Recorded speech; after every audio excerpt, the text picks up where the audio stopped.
Hello दोस्तों, welcome है आपका हमारे यूट्यूब चैनल में। Pensioners, family pensioners as well as कर्मचारियों के लिए कई सारे बड़े अपडेट्स हैं, जिनमें पहला बड़ा अपडेट है आप सभी के लिए 18 मंथ्स के डीए और डीआर को लेकर के एक बड़ा अपडेट आया है।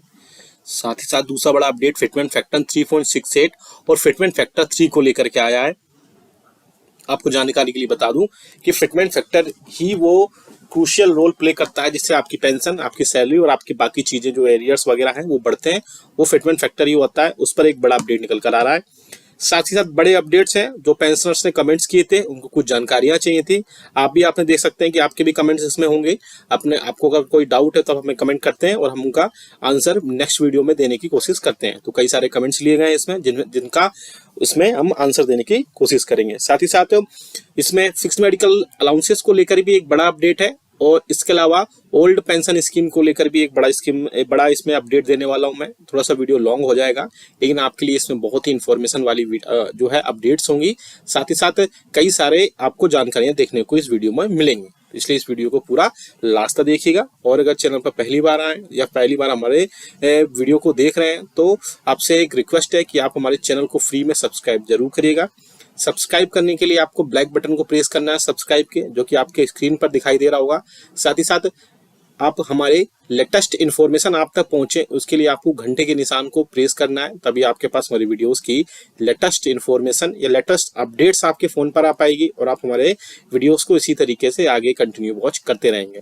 आपको जानकारी के लिए एक बात बता दें हम कि आप हमारे चैनल पर pensioners, family pensioners as well as कर्मचारियों के वेलफेयर से related notification, circulars, office memorandum समझाए जाते हैं। साथ ही साथ अगर उनको कोई प्रॉब्लम्स होती है उनके पेंशन, सैलरी, इवन आपकी कर्मचारियों की सैलरी से रिलेटेड, तो हम उनको बताते हैं कि क्या एक्शन लेने, क्या कार्रवाई करने हैं, जिससे उनको आगे अपने पेंशन, सैलरी में उनको कोई प्रॉब्लम ना हो पाए। चलिए पहली बड़ी खबर की तरफ लेके चलते हैं, जो कि आ रही है 18 मंथ्स डी और डीआर को लेकर के। आपको जानकारी के लिए बता दूं, भारतीय प्रतिरक्षा मजदूर संघ की तरफ से एक इम्पोर्टेंट लेटर जो है माननीय फाइनेंस मिनिस्टर को लिखा गया है, जिसमें कोविड-19 के दौर में 18 मंथ्स के डी और डीआर का जो एरियर्स है वो रोका गया था। उसके बाद वहां पर उन्होंने सरकार से रिक्वेस्ट की है कि अब सिचुएशन बहुत अच्छी हो गई है, भारत की जीडीपी 5वें नंबर की जीडीपी बन चुकी है।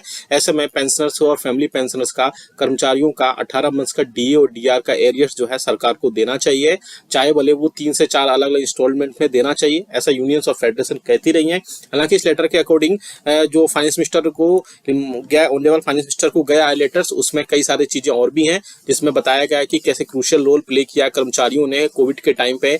अब बारी है कि सरकार उनको 18 मंथ्स के डी और डीआर का एरियर्स उनको वापस करे, क्योंकि उन्होंने अब जो है इकोनॉमी बहुत अच्छी हो गई है। उस टाइम इकोनॉमी अच्छी नहीं थी, जिसके चलते सरकार ने 18 मंथ्स का डी और डीआर का फ्रीज किया था, लेकिन अब सिचुएशन अच्छी हो गई है, इसलिए अब सरकार जो है 18 मंथ्स के डी और डीआर का एरियर्स उनको देना चाहिए। हालांकि मुझे भी लगता है कि सरकार को 18 मंथ्स के डी और डीआर का एरियर्स पेंशनर्स और फैमिली पेंशनर्स और कर्मचारियों को देना चाहिए। आपके क्या विचार है इस पे कमेंट करके जरूर बताएगा। दूसरी बड़ी खबर आ रही है फिटमेंट फैक्टर को लेकर के। आपको जानकारी के लिए बता दूं कि फिटमेंट फैक्टर 7वें वेतन आयोग के रिकमेंडेशंस के हिसाब से आपको 2.57 गुना के बेसिस पर आपको प्रोवाइड कराया जाता है। लेकिन अब खबरें आ रही हैं कि सरकार जल्द से जल्द फिटमेंट फैक्टर 3.68 या फिटमेंट फैक्टर 3 को कर सकती है, और ऐसा अगर वही होता है तो पेंशनर्स में पेंशन भी बढ़ेगी, साथ ही साथ कर्मचारियों की सैलरी भी बढ़ सकती है। लेकिन जहां तक मुझे जानकारी है ऐसा 8वें वेतन आयोग में ही संभव है, इससे पहले कोई और फिटमेंट फैक्टर नहीं बढ़ाया जा सकता है। हालांकि फिटमेंट फैक्टर जो है नेक्स्ट पे कमीशन आता है, उसी में सारी चीजें ऐड होती हैं, और उसी में सारी चीजें ऐड होने के बाद फिटमेंट फैक्टर में बढ़ोतरी होती है, और उसमें फिटमेंट फैक्टर की बढ़ोतरी होने के बाद पेंशन और सैलरी में बढ़ोतरी होती है। फिटमेंट फैक्टर जो लोग कह रहे हैं कि 3.68 गुना तक बढ़ाया जाएगा नेक्स्ट पे कमीशन में, तो ऐसा मुझे नहीं लगता पर्सनली, क्योंकि 3.68 गुना होने पर जो बेसिक पेंशन है वो 9,000 रुपए से बढ़कर के 15,000 रुपए, 14,000 रुपए तक होगी, और साथ ही साथ सैलरी जो है 18,000 रुपए से 26,000 रुपए तक पहुंच सकती है। लेकिन जो फिटमेंट फैक्टर 3 है ये एक अच्छा फिटमेंट फैक्टर है, क्योंकि 3.68 पॉसिबल नहीं है इतनी ज्यादा पेंशन और सैलरी बढ़ाना। तो मुझे लगता है कि फिटमेंट फैक्टर 3 एक ऐसा फिटमेंट फैक्टर है जिससे बेसिक पेंशन आपकी 12 से 13,000 रुपए, साथ ही साथ कर्मचारियों की जो सैलरी है वो इसमें 22,000 21,000 रुपए तक पहुंचेगी, जो कि एक फिजिबल है और गवर्नमेंट ऐसा कर भी सकती है। तो आपके क्या विचार है इस फिटमेंट फैक्टर पर, आप हमें जरूर बताइएगा। अब लेकर चलते हैं आपको पेंशनर्स के कमेंट्स के, जो आप ही लोगों के कमेंट्स होते हैं जिसमें आपको कुछ समस्याएं होती हैं, उनको हम बताते हैं। सामने कमेंट देख पा रहे हैं जो कि मिस्टर भीमराव जी ने भेजा है, जिसमें उन्होंने बोला है कि I am pensioners my DR from January to March not received up to 11/4/24। क्योंकि अब आपको पता है कि अभी तक आपको एरियर्स जो है वो नहीं मिला है। एरियर्स अब आपको मिलेगा। हालांकि पेंशनर्स का जो पेंशन भी आई थी वो 46% के ही हिसाब से आई थी, उसमें किसी भी टाइप से बढ़ोतरी नहीं हुई थी। अब आपको जो इस मंथ की सैलरी मिलेगी उसमें आपको आपकी पेंशन बढ़ के मिलेगी। साथ ही साथ कर्मचारियों का जो एरियर्स है वो तो उनके खातों में आना स्टार्ट हो गया है, लेकिन पेंशनर्स के जो डीआर है वो भी जल्द से जल्द 3 मंथ का जो एरियर्स है आपका जनवरी, फरवरी और मार्च मंथ का आपका एरियर्स जरूर आपको मिल जाएगा। आपको परेशान होने की जरूरत नहीं है। तो आपको आंसर मिल गया होगा mister Bhimrao ji. Next comment आप देख सकते हैं। नेक्स्ट कमेंट किया है किस लिए? नेक्स्ट कमेंट में नाम नहीं है, लेकिन आप अपना देख सकते हैं। यूजर BC6TP करके है। इन्होंने लिखा है, सर CP ग्राम का फोल्डर नहीं बन रहा है, क्या करें? साइबर वाले के पास CP ग्राम से क्लेम कर सकते हैं क्या? हम भूतपूर्व सैनिक परेशान हैं और कोई नया रास्ता बताएं। तो आपको मैं बता दूं, CP ग्राम को लेकर के अगर आप कहते हैं, आप कमेंट बॉक्स में बहुत सारे कमेंट्स करते हैं कि आप एक वीडियो बना दीजिए कि आपको कैसे कंप्लेंट्स करनी है CP ग्राम कर, तो हम आपको एक सेपरेटली एक वीडियो बनाकर दे देंगे। आप साइबर कैफे वाले के पास भी जा सकते हैं, वहां से भी आप अपनी कंप्लेंट रेज कर सकते हैं। CP ग्राम आपके लिए बहुत अच्छा ऑप्शन होता है। तुरंत वहां से एक्शंस होते हैं और तुरंत आपको वहां से जो भी आपके बेनिफिट्स हैं वो भी आपको मिल जाते हैं। लेकिन अगर आपको आप चाहते हैं कि हम खुद एक जो है सेपरेट वीडियो बनाते हैं कि आपको कैसे उस पर ID बनानी है, कैसे फोल्डर बनाना है, कैसे अपडेट्स करने हैं, कैसे कंप्लेंट रेज करने हैं, तो वो भी हम कर देंगे। आप हमें कमेंट बॉक्स में कमेंट कर देगा, या फिर आप साइबर वालों के पास जा सकते हैं, वहां से भी आप अपना बनवा सकते हैं। आपको आंसर मिल गया होगा।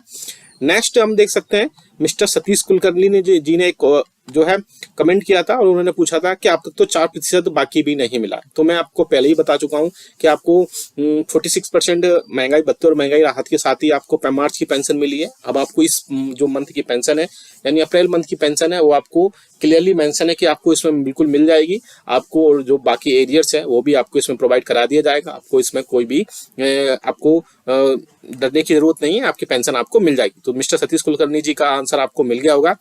नेक्स्ट हम कमेंट की तरफ लेके चलते हैं। तो नेक्स्ट आया है घनश्याम जोशी जी का, जिन्होंने बोला जानकारी देने के लिए धन्यवाद। तो आपको भी धन्यवाद, आप हमारे वीडियोस ऐसे देखते हैं, उन पर भरोसा करते हैं और आपको हम ऐसी जानकारी आगे भी लेकर आते रहेंगे। चैनल को सब्सक्राइब करके रखिएगा। नेक्स्ट जो बड़ी अपडेट आ रही है वो फिक्स्ड मेडिकल अलाउंसेस को लेकर आ रही है। बेसिकली बहुत सारे पेंशनर्स ऐसे हैं जिनको फिक्स्ड मेडिकल अलाउंसेस भी नहीं मिलता और ECHS के फायदा भी नहीं मिलता है। तो ऐसे में आप पेंशनर्स जो फिक्स्ड मेडिकल अलाउंसेस लेना चाहते हैं वो एक काम कर सकते हैं। कैसे क्या काम कर सकते हैं कि फिक्स्ड मेडिकल अलाउंसेस जो है वो अपने रिकॉर्ड ऑफिस में जाइए, वहां पर आपको 2 फॉर्म सबमिट करने पड़ेंगे। पहला जो फॉर्म होगा नॉन मेंबरशिप ऑफ ECHS होगा, यानी कि जो ECHS का आपने मेंबरशिप नहीं ले रखी है उसके लिए एक फॉर्म आता है, वो फॉर्म फिल करिएगा और उसको वहां पर सबमिट कर दिएगा।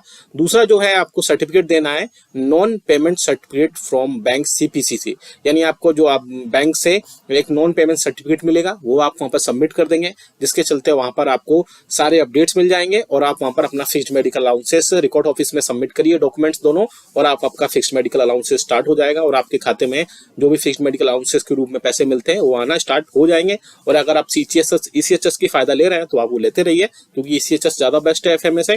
FMA में 1000 रुपए ही मिलते हैं, लेकिन इसमें बढ़ाने की भी बात चल रही है फिक्स्ड मेडिकल अलाउंसेस को। लेकिन अभी कंसर्न मिनिस्ट्री से यानी ministry of health and family welfare से इसमें अपडेट निकल कर अभी आया नहीं है।